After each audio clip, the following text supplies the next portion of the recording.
เวลาตีสี่เกิงถึง6 โมงทำวัดเจ้า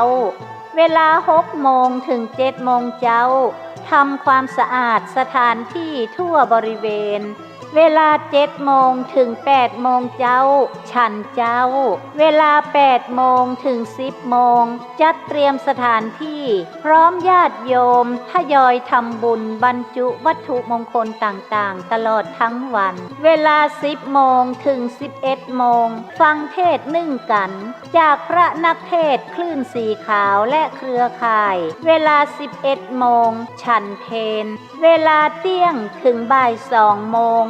ญาติโยมทยอยทำบุญและบรรจุวัตถุมงคลเวลาบ่าย2 ถึงบ่าย3 โมง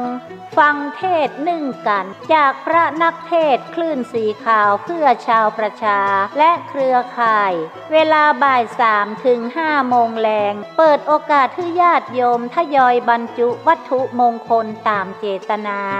เวลา5 โมงถึง 6 โมงเย็นทำภาระธุระส่วนตัวส่งน้ำเวลา6 โมงถึง 2 ทุ่มทำวัดสวดมนต์เจริญจิตภาวนาร่วมกันเวลา2 ทุ่มถึง 4 ทุ่มฟังบรรยายธรรมสนทนาธรรมถ่ายทอดการออกอากาศทางสถานีวิทยุเครือข่ายคลื่นสีขาว23 สถานีทั่ว8 จังหวัดภาคเหนือและระบบออนไลน์เฟซบุ๊กคลื่น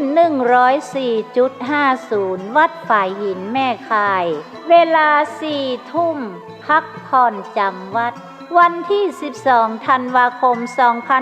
2564พิธีบรรจุพระบรมสารีริกธาตุเริ่มเวลาเที่ยง 9 นาทีจึงขอเชิญชวนทุกท่านได้ร่วมพิธีตามวันเวลาดังกล่าวเพื่อบุญกุศลและสร้างสิ่งยึดเหนี่ยวจิตใจแก่ผู้คนทั้ง2 จังหวัดบนเส้นต่างเจียงใหม่เจียงไฮ้ณม่อนพระเจ้าสี่สองเมืองดอยนางแก้วขอเชิญชวนทุกท่านไปร่วมบุญทั่วกันเน้อเจ้า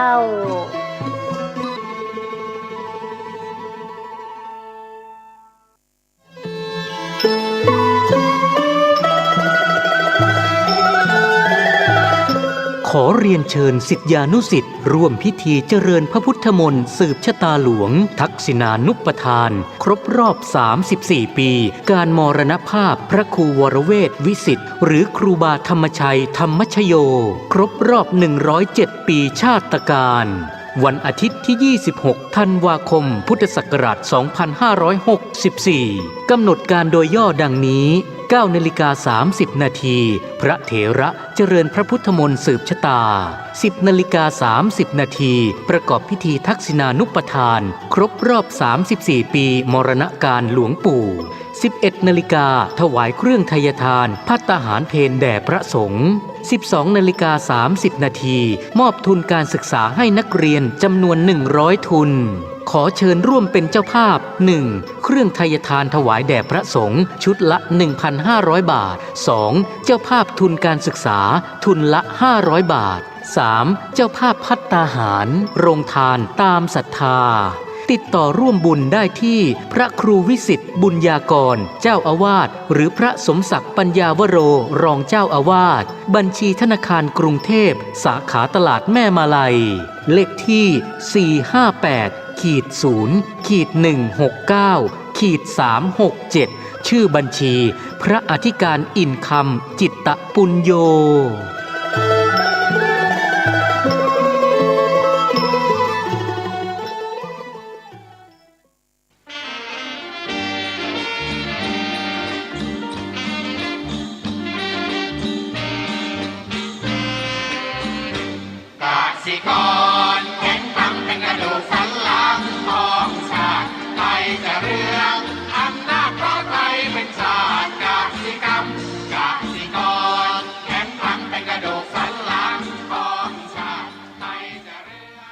ที่นี่สถานีวิทยุ FM 104.50 เมกะเฮิรตซ์วัดฝ่ายหินมหาวิทยาลัยเชียงใหม่จังหวัดเชียงใหม่รายการต่อจากนี้ไปขอเชิญท่านผู้ฟังทุกท่านเข้าสู่รายการดีมีคุณค่าน่าติดตามรายการเกษตร พื่อชีวิตดำเนินรายการโดยกลุ่มรักเกษตรประสานงานโดยนายพิชัยคงพิทักษ์คณะเกษตรมหาวิทยาลัยเชียงใหม่หมายเลขโทรศัพท์053944030ขอเชิญทุกท่านติดตามรับฟังได้ณบัดนี้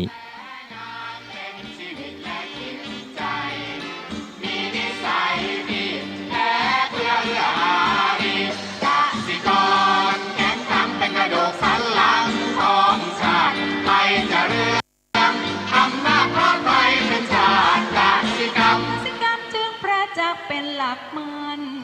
อาชีพสำคัญผู้ไทยวิไลศรีใครจะเก็บใครจะแข็งแรงทวี สวัสดีครับท่านผู้ฟังพบกับรายการเกษตรเพื่อชีวิตสำหรับวันนี้เสนอเรื่องผู้ตามก่อนเข้าสู่รายการก็มีธรรมะมาฝากท่านผู้ฟังจากหนังสือพจนานุกรมพุทธศาสตร์ฉบับประมวลศัพท์เรียบเรียงโดยพระเทพเวทีประยุทธ์โตมหาจุฬาลงกรณราชวิทยาลัยพิมพ์เผยแพร่ปี 2533 หัวข้อธรรมะวันนี้คือกุศลคำว่ากุศลก็คือความเป็นความดีความฉลาดสิ่งที่ดีกรรมดีหรือแปลว่าบุญกุศลกรรมคือกรรมดีกรรมที่เป็นกุศลการกระทำที่ดีเกิดจากกุศลมูลคือมูลแห่งความดีความเป็นบุญทีนี้กุศลกรรมบทก็คือทางแห่งความทางแห่งกรรมดีทางทำดีทางแห่งกรรมที่เป็นกุศลบุญกรรมดีอันเป็นทางนำไปสู่สุคตินะมีอยู่10อย่างก็คือกายกรรม3วจีนะกายกรรมวจีกรรมมโนกรรมพวกนี้ก็จะมีส่วนใหญ่ก็จะอยู่ในศีล5ศีล8ทีนี้กุศลธรรมเนี่ยธรรมที่เป็นกุศลทำฝ่ายกุศลทำดีทำที่ดีทำฝ่ายดีทีนี้กุศลมูลที่เป็นรากเหง้าของกุศลนั้นน่ะคือต้นเหตุของกุศลต้นเหตุแห่งความดีมี3อย่างคือ1อโลภะความไม่โลภ2อโทสะไม่คิดประทุษร้าย3อโมหะคือไม่หลงนะทีนี้กุศลจิตก็จะเกิดขึ้นตามมาความตึกที่เป็นกุศลความนึกคิดที่ดีงามนะมีอยู่3อย่างคือเนกขัมมะวิตกความตึกปลอดจากกามอพยาบาทวิตกความตึกปลอดจากพยาบาทอหิงสาวิตกความตึกปลอดจากการเบียดเบียนอันนี้ค่อนข้างยาวนะกุศลคนส่วนใหญ่ก็ชอบคำว่ากุศลสั้นๆนะคือการที่เรียกว่ากรรมดีกรรมที่เป็นกุศลการกระทำที่ดีคือจากกุศลมูลนั่นเองนะอันนี้กุศลเนี่ยกุศลกรรมแล้วก็กลายเป็นกุศลคือความดีทีนี้เราจะเข้าใจทั้งหมดได้ดีๆเนี่ยนะคือเข้าใจได้ดีเราก็ต้องปฏิบัติคนส่วนใหญ่ชอบที่เรียกว่ารู้ไปหมดรู้ตามสัญญาแล้วก็ทำความเข้าใจไปตามสัญญาที่เป็นพื้นฐานของกุศลบุญเป็นอย่างนี้กรรมดีอย่างนี้อย่างนี้รู้หมดเข้าใจกรรมดีแต่ละอย่างกุศลมูลเป็นไงนะก็เข้าใจหมดแต่ว่าอะไรแต่ว่าไม่ปฏิบัตินะมันก็แค่เป็นเขาเรียกว่ารู้เท่าที่รู้อยู่ในจิตในใจที่เราเป็นความทรงจำแต่เมื่อไรก็ตามถ้าเราทำเขาเรียกว่าทำกุศลให้เกิดขึ้นโดยการปฏิบัติตามแล้วความเข้าใจแจ่มแจ้งก็เกิดขึ้นอันนี้เป็นสิ่งสำคัญนะการปฏิบัติเนี่ยถือว่าเป็นการบูชานะบูชาพระพุทธเจ้าไม่ใช่ว่าท่องจำอย่างนี้ก็ไม่ใช่การปฏิบัติการปฏิบัติคือทำให้มันเกิดผลเกิดขึ้นเกิดผลต่อตัวเราเกิดผลต่อผู้อื่นแล้วเกิดในสังคมเราก็จะดีขึ้นวันนี้ในสังคมเรานั้นมีเขาเรียกว่ามีทั้งคนดีคนไม่ดีนะทีนี้ ปรากฏว่าคนดีไม่ดีแต่ละยุคแต่ละสมัยก็เปลี่ยนมาเป็นผู้เขาเรียกผู้นำผู้ปกครองถ้าเราได้ผู้ปกครองที่ไม่ดีก็พาเรียกว่าหรือผู้นำที่ไม่ดีก็พาให้ประเทศสังคมและตัวเราล่มจมได้แต่เมื่อเราก็ตามเราได้ผู้ปกครองที่ดีหรือผู้นำที่ดีก็พาให้เราเจริญก้าวหน้านะเขาจะมีความสุขทีนี้ที่มันโยงกับหัวข้อเรื่องว่าผู้ตามเนี่ยเราในฐานะเป็นผู้ตามเนี่ยก็ต้องดูคนส่วนใหญ่ชอบจะเป็นผู้นำอย่างนั้นแหละอยากจะนำนู่นนำนี่อยากจะนำตัวเองอยากให้เป็นผู้นำสังคมแต่จริงๆแล้วเนี่ยจุดเริ่มต้นของการที่เป็นผู้ตามได้ก่อนผู้ตามที่ดีเป็นอย่างไรอย่านึกถึงคำหนึ่งคำสอนในพระพุทธศาสนาที่พูดถึงว่าพระสารีบุตรนั้นตามหาแสวงหาครูบาอาจารย์ก็ไปพบพระอัสสชิที่เป็นพระที่เรียกมีศิลวัตรงดงามทุกอย่างแล้วก็ดีหมดก็ถูกอกถูกใจทีนี้พระอัสสชิตอนนั้นก็ยังตามอยู่นะก็ยังไม่เป็นพระสารีบุตรนะตามดูก็หาจังหวะที่จะไปขอธรรมะจากพระสารีบุตรนี้เมื่อมีจังหวะแล้วก็เลยถามนะท่านได้ทำจากอะไรมานะสอนยังไงพระอัสสชิก็ตอบว่าพระองค์ทรงสอนเยธรรมาเหตุปัปปวาเตสังเหตุงกถาคโตเสสันเทโรนิโรโสตาเอวังธรรมนิธรรมสาพูดไม่ได้เหมือนกันนะท่านผู้ฟังขอโทษทีนะเอวังวาทีมหาสัมมโนธรรมใดเกิดแต่เหตุพระพุทธเจ้าตัดเหตุแห่งธรรมนั้นนี่เป็นคำสอนของพระสารีบุตรซึ่งคำสอนพระอัสสชิแล้วพระสารีบุตรก็เลยตามไปหาพุทธองค์การเรียนก็กลายเป็นพระสารีบุตรนั่นแหละอันนี้คือการที่เป็นผู้ตามที่ดีตามไปหาพระอาจารย์ดีๆที่สอนให้ดีนะไม่ใช่ไปติดกับบางองค์ที่ไปติดกับเทวทัตอย่างเนี้ยนี่คือตัวอย่างคือมองไม่ออกแต่พระสารีบุตรเป็นผู้ที่เป็นผู้ที่มีเขาเรียกว่ามีสติปัญญาจะเป็นผู้ตามที่ดีตามหาหลักการหาความรู้ต่างๆที่ดีนี่ก็เป็นสิ่งสำคัญทีนี้เราเองยังไม่ถึงเป็นผู้นำก็ตามแต่ว่าเราเป็นผู้ตามที่ดีก็ต้องรู้ยังไงทีนี้ในหัวข้อนี้มาดูที่ว่าผู้ตามคืออะไรนะแล้วสำคัญอย่างไร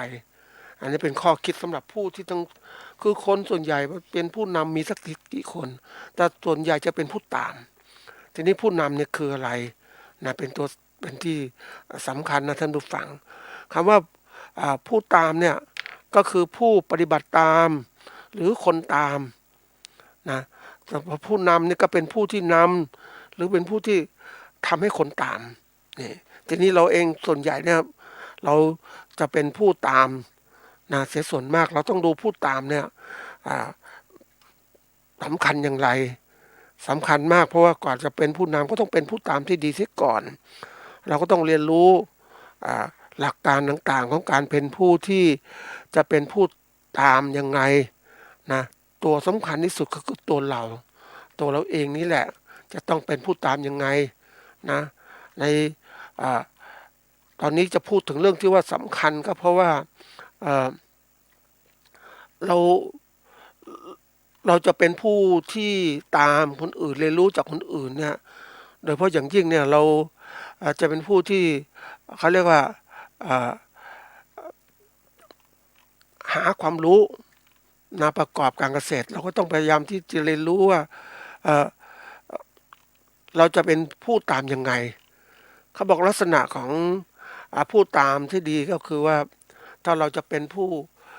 ตามใครก็ตามเนี่ยปกติเราต้องมีความคิดซะก่อนนะเริ่มต้นจากการที่เรานั้นมีความต้องการเรารู้ว่าเราต้องการจะเป็นผู้ตามซะก่อนต้องการเป็นผู้ตามเพื่อจะเป็นผู้นำเราต้องเป็นผู้ตามที่ดีผู้ตามที่ดีนั้นก็ต้องมีความรู้ก่อนเบื้องต้นต้องมีความรู้ รู้ยังไงรู้ว่าอะไรดีไม่ดีที่เราจะตามรู้ทุกเรื่องที่เกี่ยวกันมีทัศนคติคือมองการไกลในการจะเห็นความเป็นไปข้างหน้าเป็นผู้ตามเนี่ยเป็นผู้นำยังไงเนี่ยตอนนี้เป็นผู้ตามได้ก่อนส่วนอันตัดมาคือความสามารถที่เราต้องมีการเข้าสู่เขาเรียกว่าการเป็นผู้ตามนั้น เราก็มีความสามารถระดับหนึ่งนะต้องหัดทำยังไงจะเป็นผู้ตามนะแล้วก็เสร็จแล้วก็เป็นผู้นำไม่มีใครอยากจะเป็นผู้ตามตลอดหรอกเราจะเป็นผู้นำแต่สภาวะมันกดดันอย่างนี้ก็เป็นผู้ตามแต่เราจะเป็นผู้ตามยังไงดีๆก็มาดูแต่ละอย่างนะเขาเรียกคุณลักษณะพฤติกรรมของผู้ตามคือเขาเรียกลักษณะที่แสดงออกถึงความเป็นพฤติกรรมการแสดงออกของผู้ตามที่ดีมันเป็นยังไงมีแบบต่างๆเราดูซะก่อนว่าประเภทแรกก็คือผู้ตามแบบห่างผู้ตามแบบนี้เป็นคนเฉยนะแต่มีความเป็นอิสระและมีความคิดสร้างสรรค์สูงผู้ตามแบบห่างส่วนมากเป็นผู้ตามที่มีประสิทธิผลและมีประสบการณ์และผ่านอุปสรรคมาก่อนคือเราเป็นผู้ตามนะเราก็ต้องตามแบบชนิดไหนไม่ใช่ตามติดไปอย่างนี้เราก็ไม่มีอิสระมันมองคือเขาเรียกว่าความสามารถหรือบุคลิกภาพส่วนตัวสำคัญเราไม่ใช่ว่าตามทั้งหมดเราก็ดูห่างๆซะก่อนเป็นยังไงแล้วก็ลองดูอย่างมันภาษาลิบุตรที่ยกตัวอย่างนั่นแหละตามนะแล้วก็ดูซะก่อนยิ่งประสบการณ์มากๆก็จะกลายเป็นผู้ตามที่ฉลาดก็ไม่ค่อยไม่ตามติดหรอกตามติดไม่ว่าตามทั้งความคิดการกระทำของผู้นำบอกนู่นบอกนี่เชื่อไปหมดไม่ใช่อันนี้ต้องดูให้ชัดๆเนี่ยอันนี้แบบห่างๆเนี่ยดีแบบประเภทที่สองคือผู้ตามแบบปรับตามเลยผู้ตามแบบนี้เป็นผู้ที่มีความกระตือรือร้นในการทำงานแต่ขาดความคิดสร้างสรรค์คือตามมากเนี่ยมันก็เลยกลายเป็นเขาเรียกอะไรหมดลักษณะของความเป็นตัวตนนะก็คอยจะอาศัยผู้นำชี้นู่นชี้นี่ไปอยากนู่นนี่ไปนะเหมือนกับที่ในด้านการเกษตรของเราเนี่ยนะเกษตรกรที่ทำอาชีพเกษตรก็เจอเขาเรียกว่านักวิชาการเกษตรหรือใครก็ตามบอกทำปลูกนู่นปลูกนี่สิอันนี้ดีนู่นดีแล้วก็คิดดีตามเลยโดยไม่มีความรอบคอบว่าเขาเป็นผู้นำที่ดีให้ความรู้ที่ครบวงจรไหมให้ความรู้เฉพาะเรื่องการปลูกการเลี้ยงสัตว์ใช่ไหมเนี่ยการตลาดไม่มีแล้วเราจะทำยังไงนี่เจอสภาพนี้มาเยอะนะท่านผู้ฟังเจอพวกที่ว่าเป็นให้ความรู้เขาเนี่ยเราก็ไม่ให้ความรู้อย่างครบวงจรนะมันก็เหมือนเขาติดผู้ปฏิบัติตามก็ปฏิบัติได้ส่วนหนึ่งอีกส่วนหนึ่งปฏิบัติไม่ได้ก็ขาดทุนนะสินี่ประเภทที่สามเนี่ยผู้ตามแบบเอาตัวรอดผู้ตามแบบนี้จะเลือกใช้ลักษณะผู้ตามแบบใดขึ้นอยู่กับสถานการณ์ที่จะเอื้อประโยชน์กับตัวเองมากที่สุดและมีความเสี่ยงน้อยที่สุดอันนี้คือปรับตัวตลอดเวลามองเอาตัวรอดจะตามก็ไม่มีสิ่งดีจะตามถ้าแล้วก็ไม่ตามเมื่อไม่มีสิ่งดีไม่มีประโยชน์นะมองตัวเองเป็นหลักก็เรียกว่าใครควรเพราะอะไรเราตามเขาเนี่ยเราเชื่อเหรอเขาจะพาไปดีเพราะเราไม่รู้จักผู้นำที่ดีเราก็ต้องดูว่าเป็นยังไงรอสถานการณ์ที่ตัวชี้บางอย่างที่จะเห็นดีนะว่าดีถึงจะตามติดถ้าไม่ดีก็ออกห่างคนถ้ามีลักษณะแบบนี้เยอะนะท่านผู้ฟังตามทีนี้ว่าเอาตัวรอดอย่างตัวอย่างเช่นรัฐบาลชุดเนี้ยเหมือนกันนะสร้างภาพเป็นผู้ดีเสร็จแล้วพอถึงตอนที่ว่าทำต่างๆเนี่ยทำงานต่างๆไม่เป็นตามนโยบายไม่มีเพราะนั้นประเทศก็แย่เราเลือกผู้นำแบบนี้อันตรายเพราะนั้นเราต้องดูห่างๆอย่างที่บอกว่าผู้ตามเอาตัวรอดเนี่ยก็แน่นอนเราต้องดูความเสี่ยงเพราะเราไม่รู้เนี่ยเป็นผู้ดีเป็นคนดีหรือเป็นโจรอย่างเนี้ย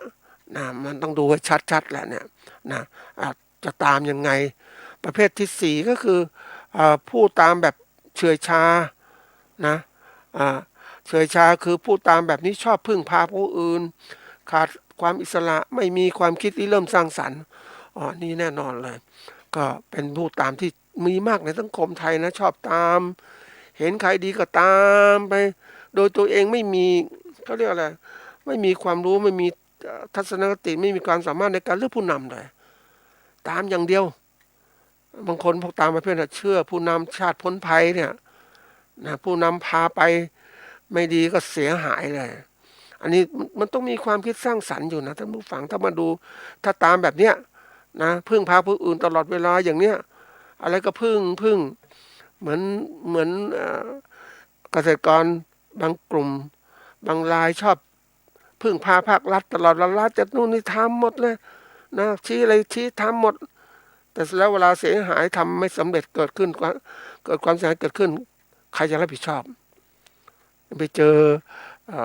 แบบอันนี้ก็เป็นความที่มันติดใจนะท่านผู้ฟังเจอของพวกที่ชี้คนอื่นทำอย่างงู้นทำอย่างนี้แล้วเขาทำตามแล้วก็ประสบความล้มเหลวนะแล้วก็ไปถามว่าทำไมทำอย่างนี้ก็เขาทำหน้าที่อย่างเนี้ยถูกต้องหน้าที่เขาเป็นอย่างนี้แต่เกษตรกรจะต้องไปดูหน้าที่ตัวเองว่าเป็นเกษตรกรจะต้องส่วนหนึ่งก็เชื่อเขาอีกส่วนหนึ่งต้องไปหาความรู้อื่นไม่ใช่เชื่อตลอดเวลาเขามีความรู้อย่างนี้เขาสอนได้ตัวนี้เขาไม่สามารถจะสอนวิชาอื่นอีกนี่เพราะนั้นก็บทโทษก็คือว่าใครผิดใครผิดก็คือเกษตรกรที่เป็นผู้ที่ทำตามพึ่งพาคนอื่นเนี่ยเป็นผู้ที่ผิดเองเพราะว่าไปเชื่อเขาเหมือนเราเรียนในที่ไหนก็ตามเรียนมหาวิทยาลัยก็ได้นะท่านผู้ฟังตัวอย่างนะเขามีหลักสูตรมีอาจารย์ผู้สอนหลายคนแต่ละคนก็สอนวิชาตัวนั้นตัวนี้แต่ละอย่างทีนี้เราเป็นผู้เรียนนะท่านผู้ฟังเราเป็นผู้เรียนก็ต้องเรียนทุกอย่างนะตามหัวข้อแต่เราจะเชื่อหรือไม่เชื่อก็เป็นขึ้นอยู่ว่าเราจะใช้วิชาการไหนขึ้นอยู่กับสถานการณ์ที่เกิดขึ้นเขาเหมือนเติมอาวุธให้เราแหละแต่เราเองจะต้องไม่ใช่เขาสอนเรารู้เรื่องนี้ตลอดเราก็ชอบใจเรื่องนี้ตลอดเลยดีมากๆเลยแต่ถามว่าเฮ้ยมันเรื่องนี้มันดีเฉพาะอย่างแต่เวลาทำนานๆแล้วไม่ดีทำไงเพราะมันไม่ปรับตัวเข้ากับสังคมไม่ปรับตัวความเปลี่ยนแปลงทางสิ่งแวดล้อมเหมือนอะไรบอกเกษตรกรต้องทำนาใช้ควายไถนาต่างๆนะอย่างนี้ดีที่สุดแล้วคือดีที่สุดในจังหวัดนั่นแหละเขาก็สอนดีแต่ว่าโลกมันเปลี่ยนไปแล้วใช่ไหมเราจะไปใช้ควายไถนายังไงเราก็มันยุคของเครื่องจักรแล้วเราก็เข้าสู่อะไรเครื่องจักรมาทำนาแล้วไถนาใช้เครื่องจักรใช้แทรกเตอร์ต่างๆเนี่ยเห็นไหมมันต้องขึ้นอยู่กับสถานการณ์ด้วยไม่ใช่ว่าเชื่อจนกระทั่งแบบหลงพึ่งผู้นำพาเราไปอะไรพาเราไปสู่ความลำบากยากแค้นเนี่ยอันตรายทีนี้แบบที่5ผู้ตามที่มีประสิทธิผลคือผู้ตามแบบนี้เป็นผู้ที่มีความตั้งใจในการปฏิบัติงานสูงมีความสามารถในการปฏิบัติงานตามจัดการงานได้ตัวเองเขาคือผู้ตามเนี่ยก็แน่นอนว่าเป็นผู้ที่ทำงานตามคนอื่นหรือคนเดินตามแต่เราเดินตามในแง่ของการที่เราความรู้สึกความคิดวิธีการทำงานเข้ามาใช้เราบริหารการงานด้วยตัวเองเพราะที่สุดแล้วเนี่ยพูดตรงๆนะท่านผู้ฟังการเกษตรของเราเนี่ยเราต้องการเป็นตัวเองเพราะการเกษตรนั่นคือการประกอบการด้วยตัวเองนะเราจะพึ่งพาคนอื่นได้ก็แต่เมื่อเราจะใช้เขาตามเราจะหาประโยชน์จากเขาบางส่วนไม่ใช่พึ่งก็ตลอดในการบริหารงานต่างๆการเกษตรเนี่ยมันขึ้นอยู่กับตัวเรารับความรู้มาเราต้องรู้จักพลิกแพลงเปลี่ยนแปลงให้มันสอดคล้องสถานการณ์นี่เขาเรียกเป็นผู้นำที่มีประสิทธิผลคือทำงานอย่างมีประสิทธิภาพและสร้างผลงานที่ดีเกิดขึ้นนะเรียกว่าประสิทธิผลคือผลงานที่เกิดขึ้นโดยการที่ว่าใช้ปัจจัยที่มีอะไรอย่างมีประสิทธิภาพนะแล้วก็สร้างผลงานที่มีประสิทธิภาพนั่นเองก็เลยเป็นประสิทธิผลที่เกิดขึ้นอันนี้เป็นลักษณะของผู้เขาเรียกว่าผู้ตามเราอยู่ในกลุ่มไหนล่ะเดี๋ยวนี้เราต้องดูว่าผู้ตามเนี่ยมีเยอะมากนะเราอยู่ในกลุ่มเขาว่าประเภทผู้ตามแบบห่างเหินผู้ตามแบบปรับตามผู้ตามแบบเอาตัวรอดผู้ตามแบบเฉยช้าผู้ตามแบบมีประสิทธิภาพอันนี้เป็นแนวคิดของเขาเรียกว่า ที่เขาเรียกว่าอะไรต่างประเทศเขาเขียนมาเป็นทฤษฎีขึ้นมาทีนี้เราเป็นเขาเรียกเป็นผู้ตามที่มีภาพก็คือมีความสามารถบริหารจัดการด้วยตนเองนะมีความรู้เอามาใช้เลยนะก็มีความผูกพันถ้าเราทำงานภายใต้องค์กรก็มีความผูกพันต่อองค์กรผูกพันต่อเป้าหมายแต่เราทำงานเขาเรียกเป็นผู้ประกอบการด้วยตัวเองเราก็ต้องผูกพันในหน่วยงานของเราหน่วยงานที่เราจะทำงานของเราอย่างฟาร์มเราเป็นยังไงนะเรามีการต้องการผลิตพืชสัตว์ต่างๆเราเนี่ยมีวัตถุประสงค์เพื่อจะลดอะไรลดต้นทุนสร้างผลที่เกิดขึ้นนี่วัตถุประสงค์เราตั้งนี่เราต้องมีความรู้เสร็จแล้วทำงานอย่างเต็มประสิทธิภาพเต็มศักยภาพคือความสามารถในการทำงานของเราและสุดความสามารถนะแล้วก็ถัดมาก็คือต้องมีความกล้าที่จะทำเอาชนะปัญหาต่างๆได้นะปกติแล้วเนี่ยเราเป็นผู้ประกอบการนะต้องมีความคิดอยู่3อย่างมีความรู้อยู่3อย่างอย่างที่1คือต้องมีความรู้เกี่ยวกับการบริหารหน่วยงานของเรานะต้องมีความรู้นะหาวิชาการมาประการที่2ต้องมีความรู้เรื่องการปรับตัวอะไรที่มันอะไรที่อ่อนแอก็ปรับตัวเข้มแข็งอะไรที่เข้มแข็งก็ปรับตัวให้ดีขึ้นวิกฤตโอกาสต้องรู้จักการบริหารงานของเราให้มันดีขึ้นสอดคล้องกับสถานการณ์ความเป็นไปของสังคมและตัวที่3ก็คือต้องรู้จักความเสี่ยงต่างๆที่เกิดขึ้นมันเสี่ยงทุกอย่างท่านผู้ฟังจริงๆคนมองการเกษตรก็สบายใช่เกษตรสบายทำแค่นี้ยังนึกถึงภาพพจน์ของการเกษตรสมัยก่อนเราอยู่อย่างสบายนะในน้ำมีปลาในนามีข้าวโอ้ยมันทุกอย่างดีหมดเลยฝนก็ตกต้องตามฤดูกาลต่างๆน้ำก็ไหลมาตามเขาเรียกทานน้ำมาบางทีน้ำมันมากก็ไหลมาท่วมทุ่งน้ำก็ไหลนองท่วมทุ่งนานะแล้วก็ปลาก็ขึ้นตามน้ำก็เจ็บกับเขาเรียกจับปลากินได้อย่างสบายมันก็มีความสุขอย่างหนึ่งนะท่านผู้ฟังสุขอย่างชีวิตของก็เรียกว่าตามธรรมชาติเราได้เงินได้ทองเราไม่ได้เงินได้ทองมากเรามีอาหารการกินเราไม่เคยมีอะไรต่างๆไม่มีเสื้อผ้าที่ดีเรามีเสื้อผ้าธรรมดาวิทยุก็ไม่มีโทรทัศน์ก็ไม่มีอยู่อย่างธรรมชาติเขาเรียกธรรมชาติจริงๆกลางคืนก็ฟังเสียงสัตว์ต่างๆร้องมันมีทุกอย่างหมดนะท่านผู้ฟังมันไม่ต้องใช้อะไรที่มันมีมากเหมือนปัจจุบันทีนี้เมื่อโลกมันอันนี้โลกเก่านะโลกเกษตรแต่ปกติเขาเรียกสมัยก่อนโลกเกษตรปัจจุบันเดี๋ยวนี้มันมีอะไรเราพึ่งพาปัจจัยอื่นให้ความสำคัญกับเสื้อผ้าอาหารเครื่องนุ่งห่มที่อยู่อาศัยยารักษาโรคมากมายทีเดียวโอ้ยมันต้องใช้ปัจจัยเงินของเรานี่แหละเพราะนั้นการผลิตสินค้าเกษตรเนี่ยจะผลิตเพื่อกินอย่างเดียวไม่ได้ต้องผลิตเพื่อขายแล้วแล้วก็จะผลิตแบบธรรมดาไม่ได้ต้องผลิตโดยใช้เทคโนโลยีที่ทันสมัยมากขึ้นเพราะว่ามันต้องผลิตมากขึ้นต้นทุนที่ต่ำลงก็คิดอย่างเนี้ยนี่คือการพัฒนาที่มันเกิดขึ้นจากความเป็นไปของสังคมที่มันเปลี่ยนแปลงระบบเศรษฐกิจสังคมการเมืองการปกครองสิ่งว่าเรามันเปลี่ยนแปลงไปเรื่อยเลยแล้วยิ่งวันนี้มันเปลี่ยนแปลงจนกระทั่งเราคุมเราไม่สามารถที่จะ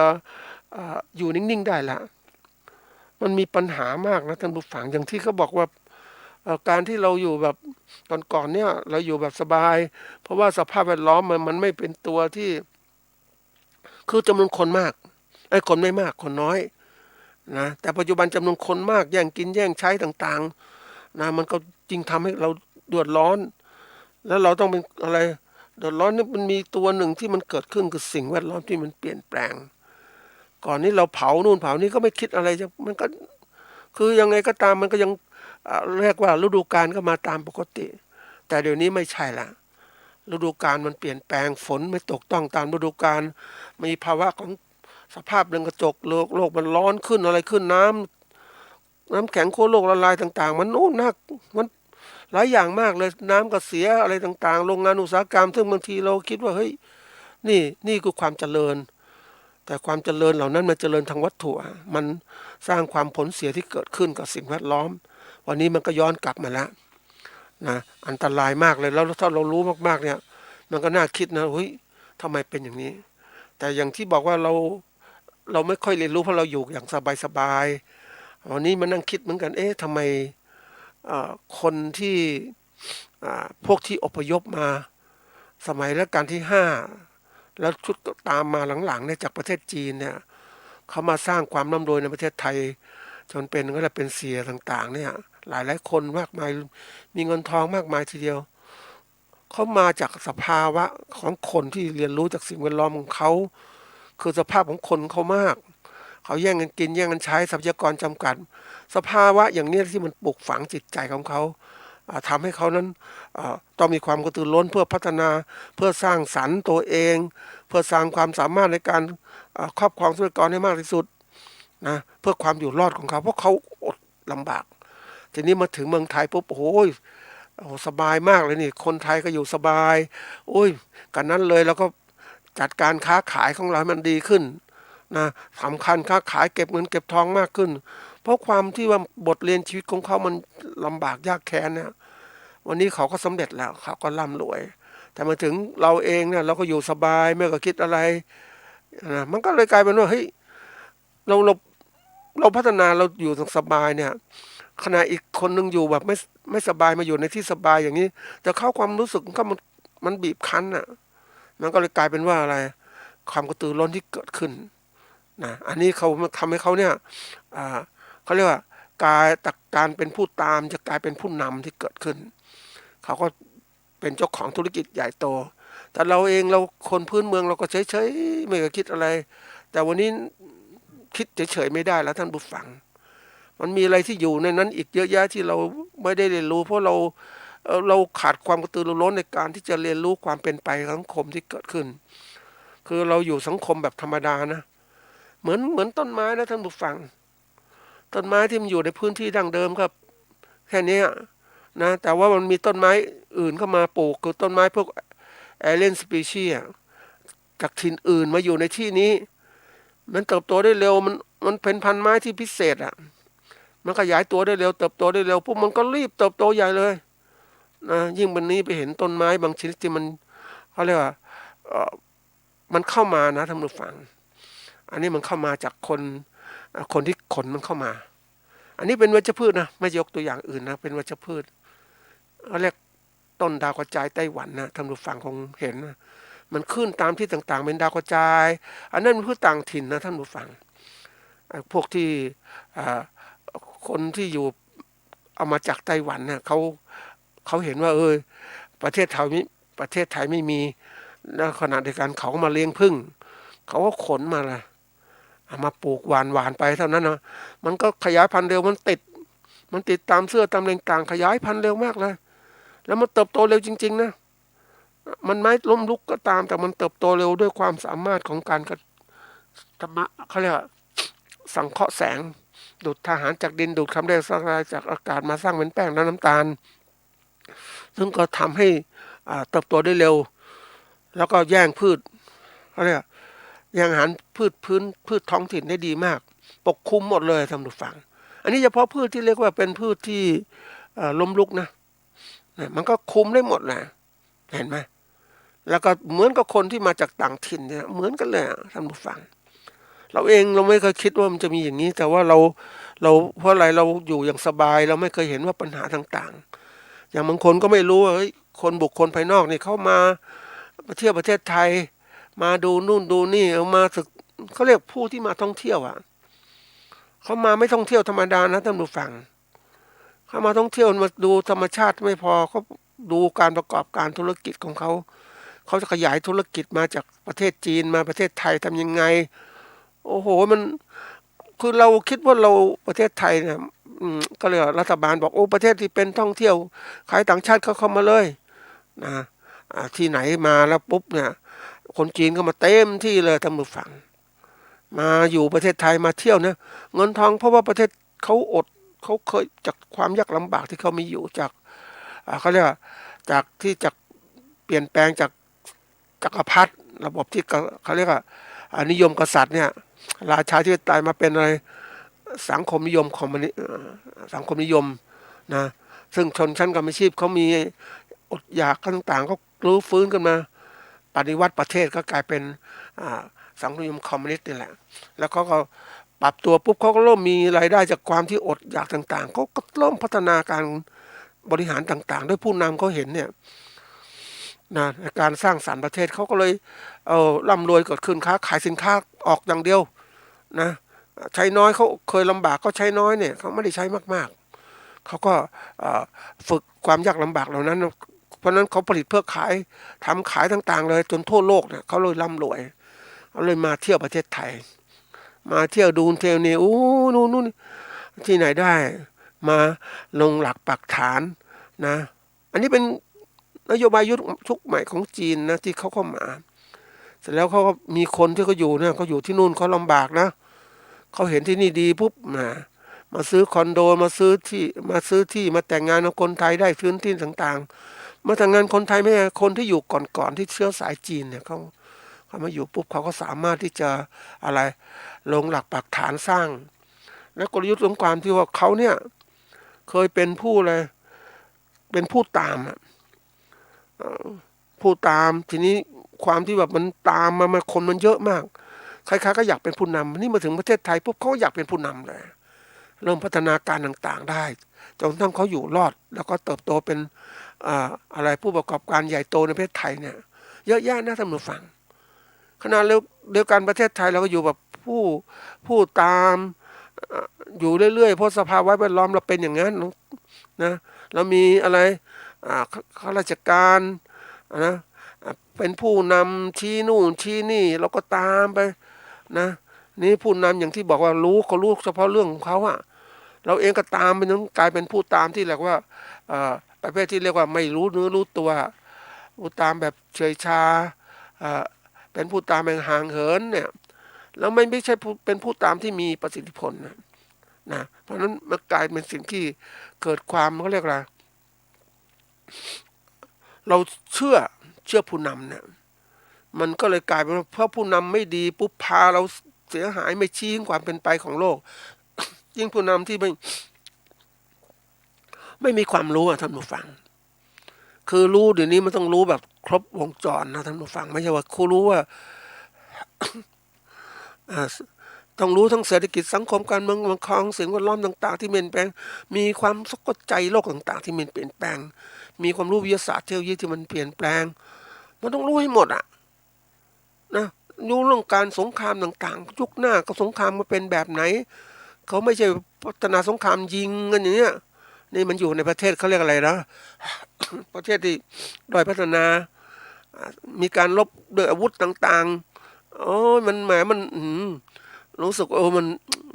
มันเข้าสู่ยุคโบราณสมัยก่อนก็ฟันกันนะหอกดาบต่างๆต่อสู้กันยุคนี้เขาไม่ใช่แล้วนี่เราผู้นำที่มีความรู้เรื่องการทหารก็ไม่เขาเก่งไม่มองว่าเดี๋ยวนี้เขาเป็นสงครามแบบไหนสงครามแบบขีปนาวุธสงครามแบบเชื้อโรคแล้วไม่พอก็สงครามทางเศรษฐกิจที่เข้ามา การครอบงำเนี่ยนะมันเป็นสงครามแบบหนึ่งที่ส่งคนที่มาเขาเรียกมาครอบงำเศรษฐกิจของประเทศที่อ่อนแออันนี้เรื่องจริงนะในเรื่องการที่ประเทศต่างๆที่มันยากจนหรืออะไรต่างๆเนี่ยมันเกิดความผู้นำที่ไม่มีความสามารถในการมองว่ากลยุทธ์ในการที่จะต่อสู้ในโลกของสมัยใหม่เนี่ยเศรษฐกิจสำคัญนะทำให้ประเทศดึงล่มสลายได้ ด้วยเศรษฐกิจแล้วไม่พออาวุธต่างๆที่มีอยู่เขานี้มันไม่ใช่อาวุธธรรมดานะอาวุธเชื้อโรคหรือการสงครามที่เกิดขึ้นจากการใช้เขาเรียกว่าวิทยาศาสตร์เทคโนโลยีทันสมัยมีดาวเทียมมีเครื่องจับในการจะลบจะฆ่าต่างๆเนี่ยส่งเครื่องบินสมมติส่งเครื่องบินไม่มีคนขับอย่างเนี้ยนะหอบอาวุธไปนะแล้วมีดาวเทียมคุมไอ้ผู้นำของเขาผู้ที่ทหารของเขาอยู่ที่นู่นเขาก็สามารถเอาอาวุธไปหย่อนนู่นหย่อนนี่ได้สบายเห็นไหม อันนี้คือของจริงนะท่านผู้ฟังนี่ความที่เป็นผู้นำประเทศที่ต้องมีความรู้ให้หมดเนี่ยทีนี้เราเองนะพูดตรงๆเราไม่มองหรือมองไม่เห็นผู้นำที่แท้จริงเนี่ยมันก็สร้างผู้นำไม่เก่งและสร้างความเดือดร้อนให้เกิดขึ้นเห็นไหมบริหารเศรษฐกิจก็ไม่แน่สังคมก็แย่ลงแล้วคนโง่จนเจ็บก็เกิดขึ้นมากมายทีเดียวเห็นไหมมีการปกครองแบบชนิดที่เรียกว่าย้อนยุคนะคือยุคมันการปกครองที่มันก็เกิดขึ้นมาเนี่ยยุคนี้เขาเป็นยุคที่เรียกว่ายุคของการเป็นประชาธิปไตย ประชาธิปไตยมันดีอย่างไรก็ทำให้คนมีอิสระคนอยากจะคิดคนอยากจะแข่งขันคนอยากจะหาความก้าวหน้าต่างๆมีการค้นคิดความเปิดอิสระเสรีในการค้นคิดเนี่ยทำให้คนเนี่ยเป็นผู้นำในการที่ค้นหาอะไรด้วยตัวเองแต่ถ้าการว่าอะไรก็ตามถ้าเป็นผู้ตามถูกกดดันเนี่ยคนไม่อยากคิดไม่อยากอะไรใช่ไหม นี่ก็ความเดือดร้อนยิ่งใหญ่มากมันไม่ระบบกับความไม่ทันสมัยเนี่ยเป็นตัวสำคัญนะเพราะนั้นวันนี้เราอยู่ในระบบอะไรก็คิดอยู่เตรียมการไว้ต่อไประบบเนี่ยเรา วันนี้เราเป็นผู้ตามที่ดีนะดูให้ออกจะตามใครไม่ก้มหน้าก้มตาตามเหมือนยอมรับว่าภาษาลิบุตรเก่งจริงๆอุปติสสะโกริตะเนี่ยนะที่ตามหาครูบาอาจารย์ที่จะดีจะสอนนะตามทีนี้ตามเลือกคนดีมากนะเลือกพระอัสสชิเนี่ยแล้วก็อัสสชิก็บอกให้ไปพบพระพุทธเจ้านี่คือจุดสุดยอดเลยเห็นไหมจากเป็นผู้ตามถูกทางแล้วก็พ้นทุกข์ได้สบายแล้วปฏิบัติแล้วพ้นทุกข์นั่นใช่ไหมแล้วก็กลายเป็นผู้มีสติปัญญาเลิศอย่างนี้ นี่คือตัวสำคัญนะท่านผู้ฟังเราอยู่ในยุคปัจจุบันเนี่ยเรายุคนี้เป็นยุคที่เรียกว่ายุคแห่งความเจริญก้าวหน้าทางโลกเศรษฐกิจโลกอภิวัตน์ที่สูงมากเราเองต้องทำให้ตัวให้ทันสมัยมากๆเลยถ้าช้าเมื่อไหร่นะท่านผู้ฟังมันทำให้เรานั้นก็เรียกอะไรล้าหลังอย่างล้าหลังทุกคนเนี่ยมันไม่มีความคิดมองไม่เห็นข้างหน้าจะเป็นยังไงนะยิ่ง อย่างเอาอย่างง่ายๆท่านผู้ฟังนะผู้นำเนี่ยสอนเราใช้อะไรให้คิดเลขแบบชนิดที่ใช้กระดาษคิดเขียนนู่นเขียนนี่หรือคิดในใจนะคือเราเคยเป็นแบบนี้ระบบการศึกษาแล้วเป็นแบบนี้นะเราก็คิดอย่างนี้ทีนี้โลกยุคใหม่มันจะคิดอย่างนั้นมันใช้เครื่องคิดเลขใช้คอมพิวเตอร์ต่างๆแล้วข้อมูลมันมีมากถ้าคิดช้าๆทำอะไรช้าๆเนี่ยนะมันช้าๆได้พระเล่มงามเนี่ยมันไม่ใช่มันอีกแบบนึงละนะมันยุคนี้มันต้องไวเพราะนั้นการใช้อะไรเทคโนโลยีต่างๆเข้ามาช่วยในการประกอบการต่างๆนะมันจึงมีการใช้กันมากอันนี้ยอมรับนะท่านผู้ฟังจากการที่เราถ้าเรามีโอกาสได้เห็นได้เดินเขาบอกว่าเมื่อใดก็ตามเนี่ยเราอยากจะเป็นผู้ที่มีความรู้ก็ต้องไปศึกษาอะไรจากไหน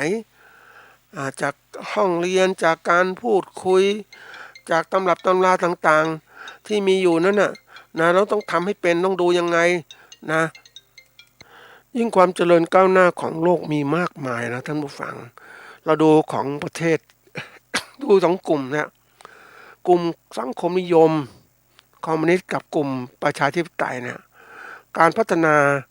เรื่องวิทยาศาสตร์เทคโนโลยีมันมีความแตกต่างกันนะแล้วก็ความที่แตกต่างมันจะเริ่มแตกต่างกันมากขึ้น จริงๆแล้วเนี่ยในสังคมนิยมเขาเปิดให้คนเนี่ยมีอิสระเสรีภาพในการคิดการอ่านนี่มันก็คล้ายกับเป็นประชาธิปไตยนี่แหละก็เรามีการสร้างความรู้ต่างๆมาแต่ยังไงก็ตามนะความรู้ทางโลกของการเจริญก้าวหน้าทางวิชาการนะโลกของ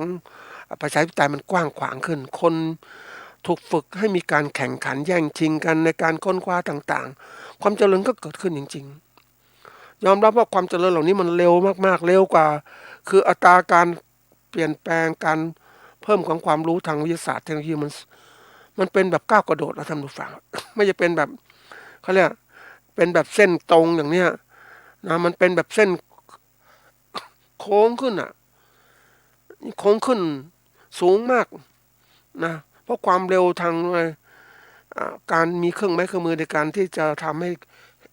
การค้นคว้าวิจัยมันมีมากขึ้นมันเป็นปัจจัยพื้นฐานที่ทำให้การค้นคว้า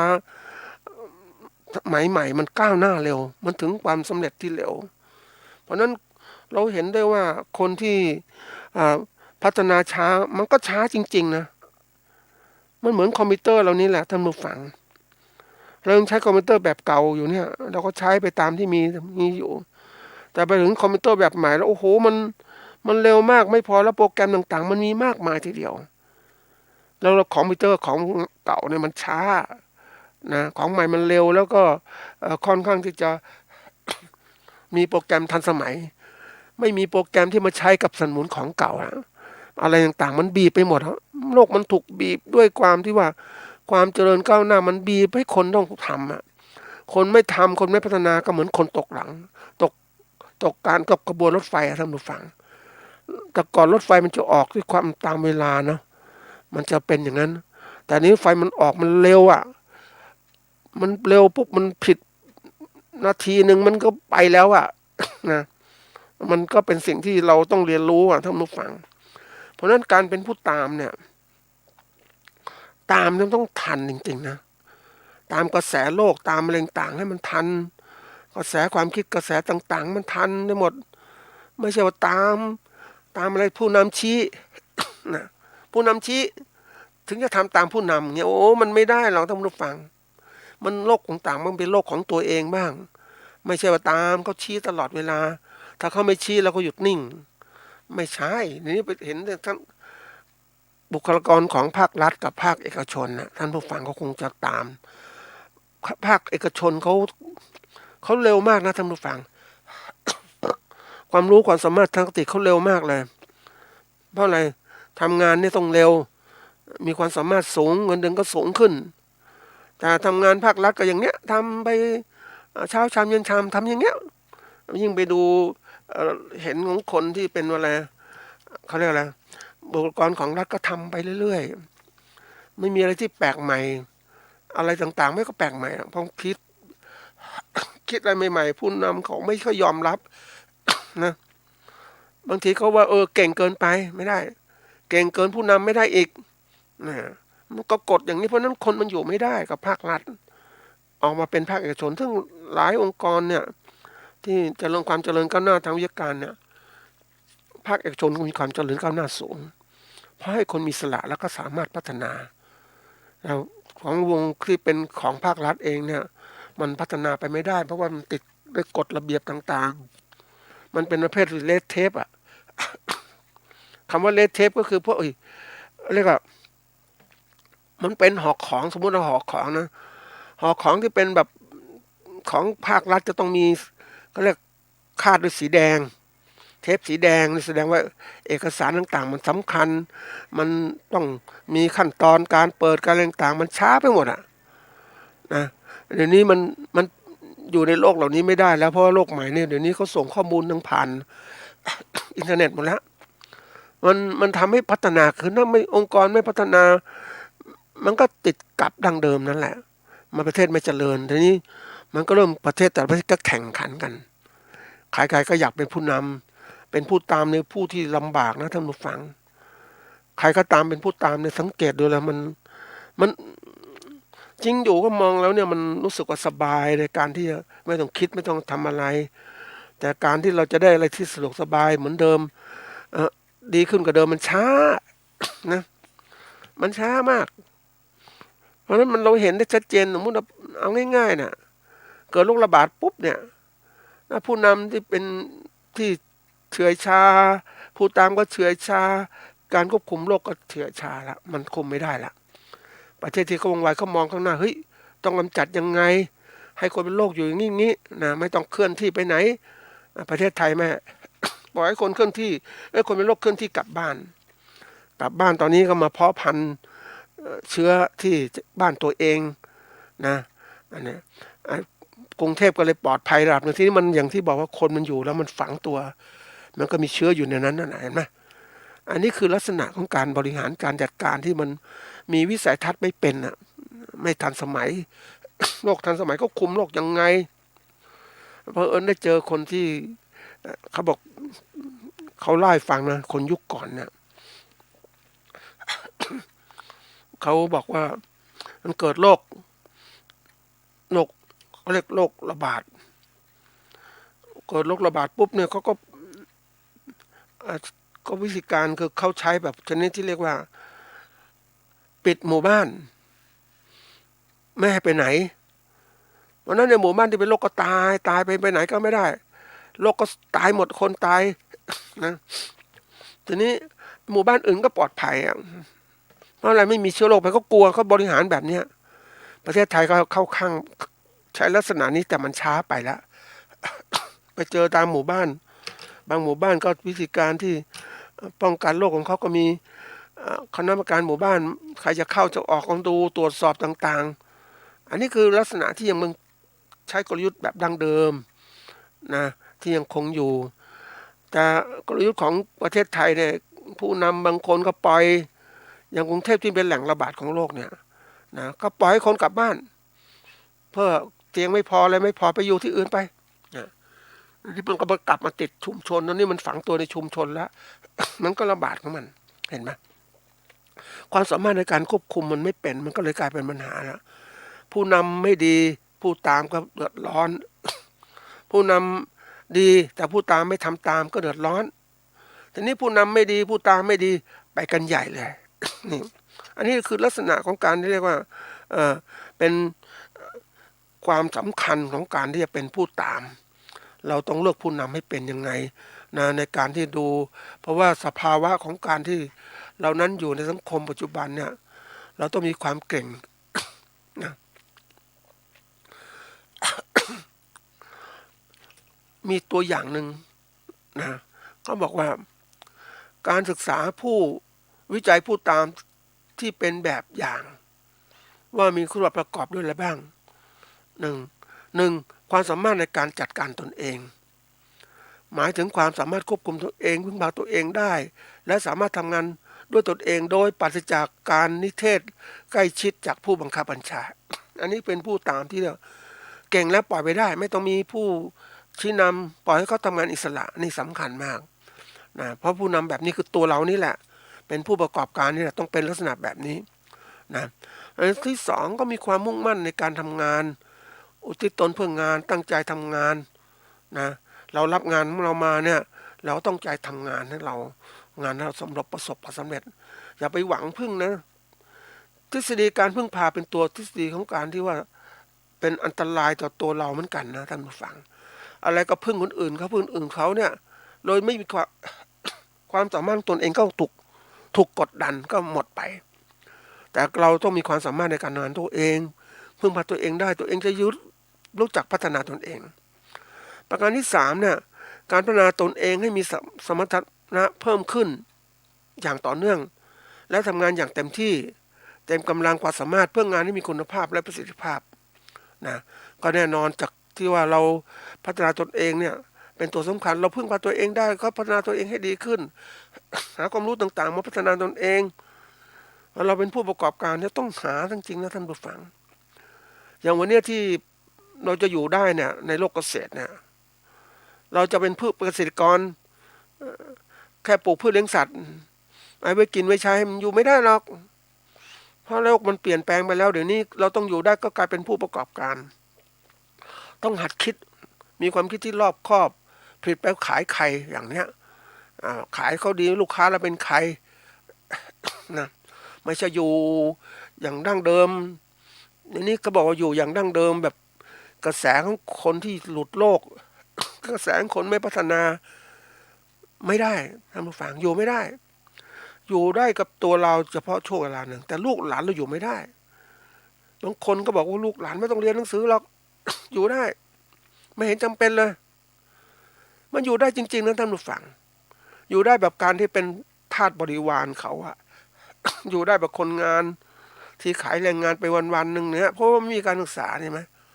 นี่คือตัวอย่างนะเราเห็นของจริงเนี่ยและจริงบอกว่าตัวเร็วที่สุดคือการพัฒนาที่รวดเร็วมันบีบบังคับ ทำให้คนต้องพัฒนาคนไม่พัฒนาคือคนที่ล้าหลังคนที่ล้าหลังทำงานด้วยความยากลำบากทุกข์ยาก เราไปดูเนี่ยเห็นจริงเนี่ยนะอันที่4เนี่ยเราต้องมีความกล้าหาญ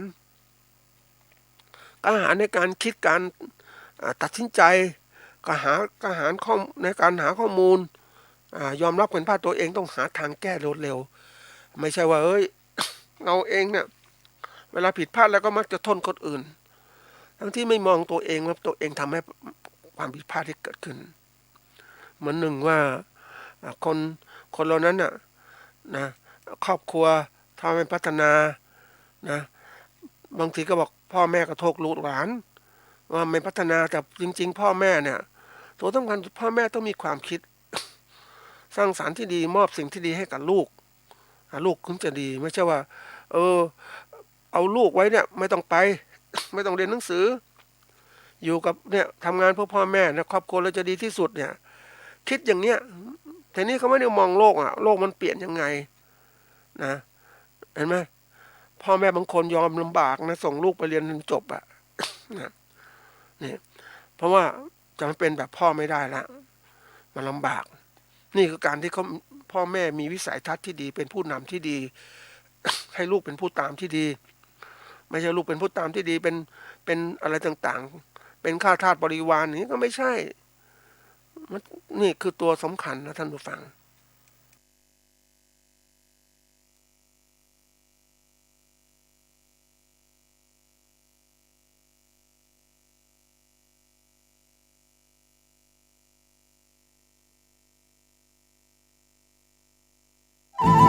ที่จบไปแล้วนั้นเป็นรายการเกษตรเพื่อชีวิตดำเนินรายการโดยอาจารย์พิชัยคงพิทักษ์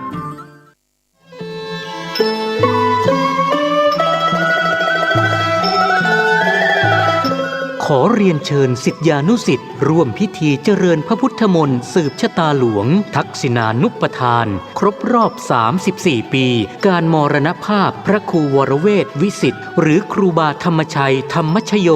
ครบรอบ 107 ปีชาตการวันอาทิตย์ที่ 26 ธันวาคม พุทธศักราช 2564 กำหนดการโดยย่อดังนี้9:30 นาทีพระเถระเจริญพระพุทธมนต์สืบชะตา10:30 นาทีประกอบพิธีทักษิณานุปทานครบรอบ 34 ปีมรณกาลหลวงปู่11 นาฬิกาถวายเครื่องไทยทานภัตตาหารเพลแด่พระสงฆ์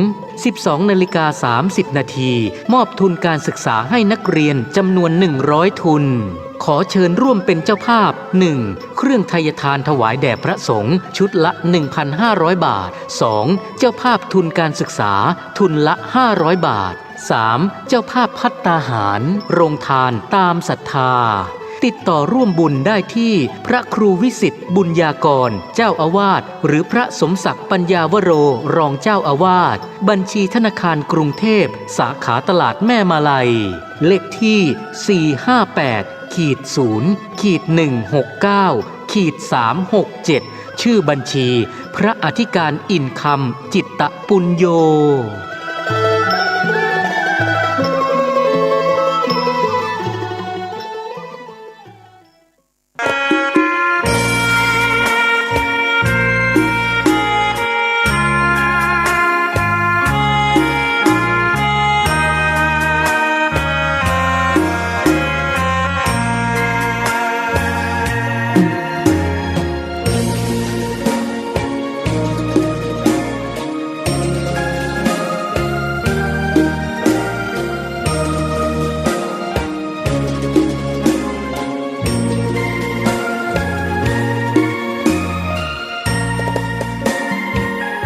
ดอกบัวดอกหนึ่งพึงใจไว้เพื่อบู